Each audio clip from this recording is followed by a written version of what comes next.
Isn't that the dream for every Canadian, just skating out to work?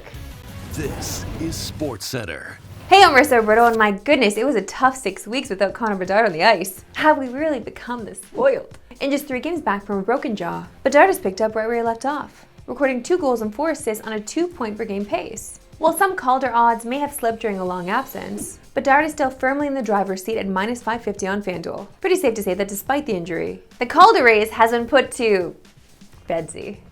Boo! Okay, alright, I thought it was pretty good. While the injury clearly hasn't affected Bedard's impact on the score sheet, Monday's game against the Hurricanes proved that he also wasn't shying away from the physical stuff. After being shoved into Canes goalie Spencer Martin made sure to dish him a shot at period's end. And Bedard chopped right back, and that wasn't the end of it either, as Bedard managed to pot a goal in the third and stare down Martin afterwards.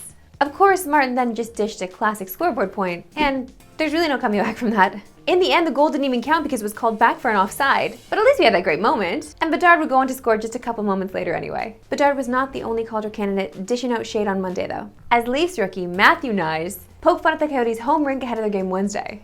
How many friends and family are you anticipating for that one? About 50 or 60, which is probably a section at that arena. So, but yeah, it's an exciting time, and I'm just happy that I can have friends and family there to watch, and I'm just super pumped for it.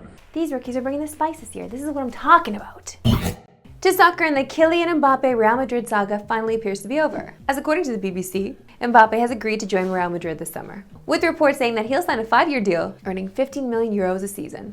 But he will be given a 150 million euro signing bonus that will be paid out over the course of the contract. And while it's big money, it's a significant pay cut from what he was getting at PSG. The Real Madrid PSG Mbappe saga has been going on for a while now. In 2021-22, it looked like he would leave for Madrid following that season. But instead, the drama went back and forth, with him eventually agreeing to stay, and lasting 2 more seasons at PSG. But now that the inevitable has reportedly happened, Mbappe will join an already stacked Real Madrid squad for next season, who will surely be Champions League favorites. And that team could get even more loaded, as there have been loud reports for a couple months now about Real Madrid's interest in a Canadian Alphonso Davies.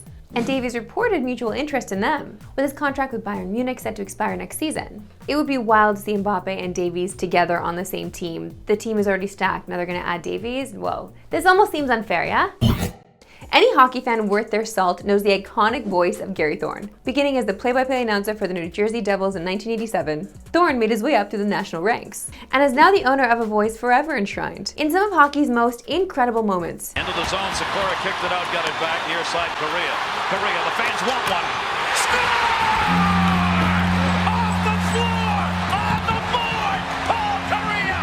Colorado Avalanche, and after 22 years,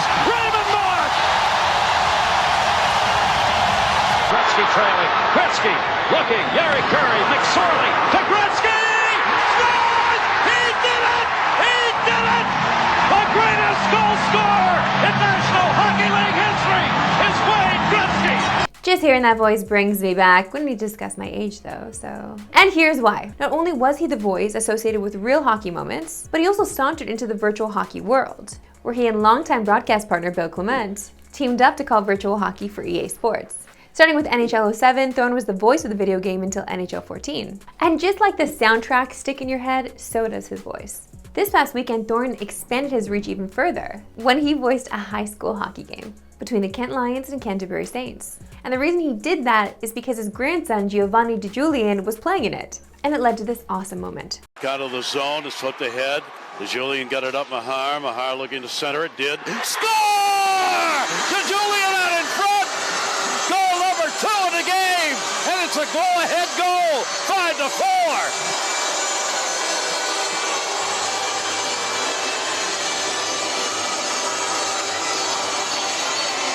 I feel like he really wanted to say more there because it was his grandson, but he just held it back. He had to stay silent for a bit. Oh, what a Sally too.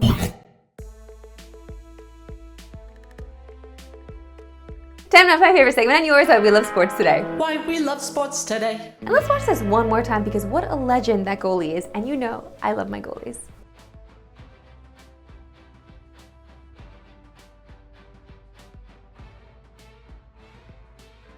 Honestly, it's impossible to watch this and not think of one of the most iconic scenes in movie history. 364 more days till next year's hockey tryouts. I gotta toughen up. Yeah! Oh man, Happy Gilmore is at least a once-a-year watch. If you haven't watched it yet, it's time. Now let's keep the soccer theme going, but take it to the beach. Oui, mon cœur. Et c'est de la seconde. Et c'est de la fin d'amour. The subtle Sally, he just walked right into that one. Like he does it all the time. It's that time of year again. That brief period in the offseason where teams stop following the teams they once played for, and speculation reaches an all-time high as to where they're going. Well, Justin Fields is officially no longer following the Chicago Bears. And he wasn't the only one who unfollowed the Bears, as his dog Uno also unfollowed them on Instagram, and I feel like that's a bigger blow. And I realize how ridiculous it is that we're actually covering the fact that a dog unfollowed a sports account on Instagram, but this is the state of the world, okay? And as we learned in Albert Breer's Monday morning quarterback column, the Bears did start to gauge the interest teams had on Fields at the Senior Bowl in Mobile, Alabama. And they'll reportedly make a decision about what to do at quarterback by next week. But checking the FanDuel odds, it seems that the decision might already be made, as Caleb Williams is the overwhelming favorite to go first overall, with the next closest person also being a quarterback, Drake May at 10-1. So it seems like a lock a QB is going 1. But do the Bears take that QB or trade the pick and roll with Fields? Looking at the numbers, it's hard to justify keeping Fields. In his career, he's gone just 11-29 and has never made the playoffs or had a winning record. In his 40 starts, he's hit the 250 mark through the air just 6 times, and it has only one 300-yard passing game in his entire career. Well, the numbers had slightly improved last season. It's unlikely the Bears saw enough to pass on a quarterback first overall for the second year in a row. That's all for today. We'll see you picking them out 3 Eastern. No Pacific! Have a good one.